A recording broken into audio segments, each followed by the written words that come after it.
was a new kid in school. Sit next to Ellie, said his new teacher, Mrs. Clark. She will tell you all about our class and welcome you to Mulberry School. She will tell you. Hi, said Ellie. Mrs. Clark is really nice. You will like third grade. It's cool. Don't forget to show Ollie the pictures. Hey, said Sam. What are those things behind your ears? These, said Ellie, are my supersonic superhero ears. Just kidding, said Ellie. They're called cochlear implants. They help me to hear. Look at Oliver. See that picture? When I was little, my mommy and daddy realized that my ears weren't working quite right. I couldn't hear them. They took me to an audiologist who tested my hearing. Then I got my first pair of hearing aids. Those helped a little, but I still couldn't hear very well. The ear, nose, and throat doctor told my parents about many different ways they could help me learn to communicate.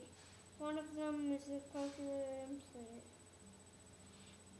Would be best for me. One day, Mommy and Daddy were very confused. There were lots of choices. They weren't sure which one would be best for me. One day in the waiting room at the doctor's office, they met another mommy. Wait, Ollie, Mommy. hold it over so he can see it. It's kind And Daddy, 10-year-old daughter, Meg had a cochlear implant. And she could hear and talk and dance and sing. My parents knew they wanted me to be able to do that too, so they decided that a cochlear implant would be the very best choice for me. Is that Dr. Todd? First, Hey, I had to listen. have a cochlear implant surgery. I was just a baby, so don't remember it very well. During the operation, the surgery put me in a small wire into the inside of my ear to replace the broken parts that were making it hard for me to hear. Soon the surgery was all over.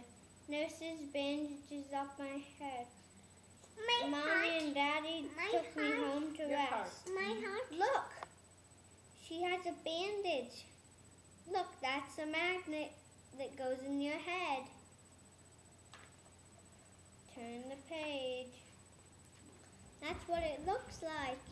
Ear hook, processor, and magnet coil. Pretty soon I felt all better, and it was time to go back to the audiologist to get the outside part of the cochlear implant. The processor part of the processor goes behind my ear, and the other part, the magnet, connects to the part of my implant that was put inside my head during the surgery. When the audiologist turned on my cochlear implant, I could hear for the first time. I cried when my ears were turned on because I had never heard anything before.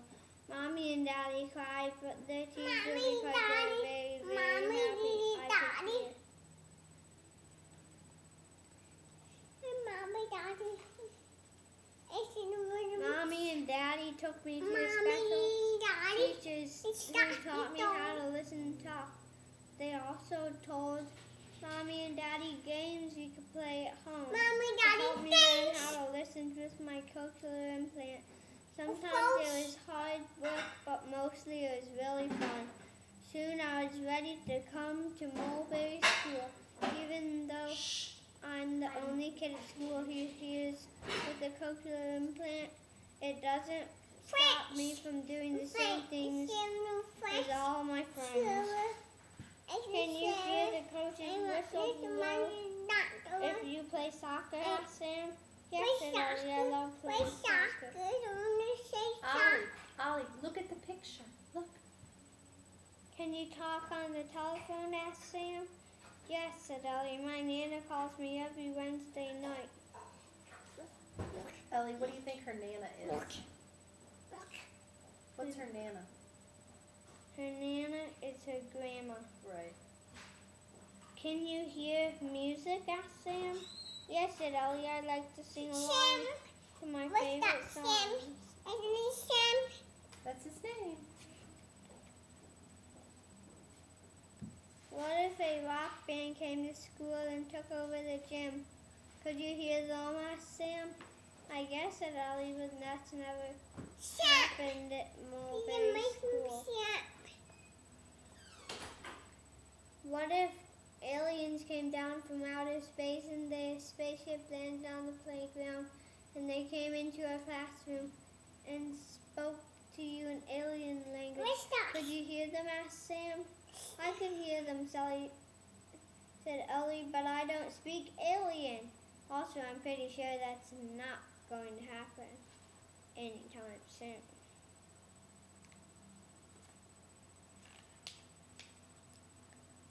What if there is a huge dinosaur that is about to stomp on our school, then squash us all flat?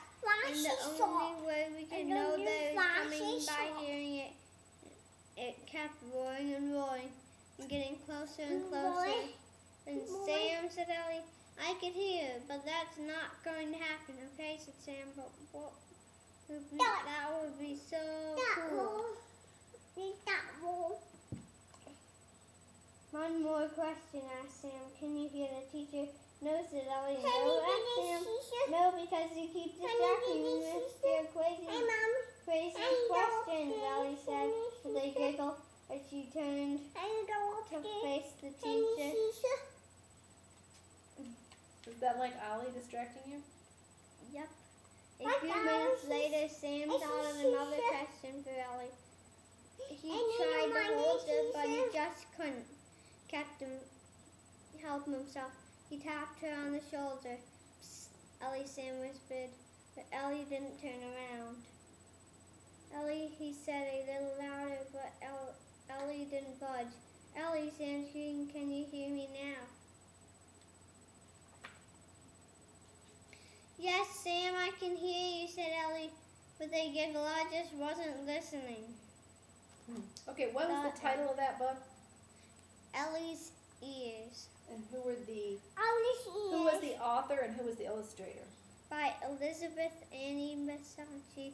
Illustrated by Rachel Elizabeth Tchaikovsky.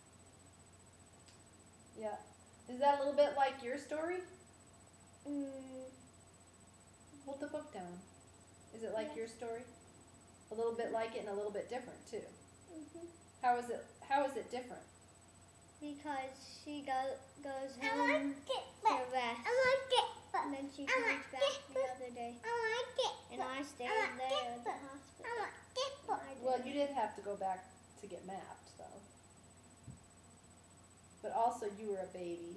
She was old enough to talk about it when she went to get her CIs. Right? She's older than me. Yep. It's quick stuff. Say bye-bye. Bye-bye.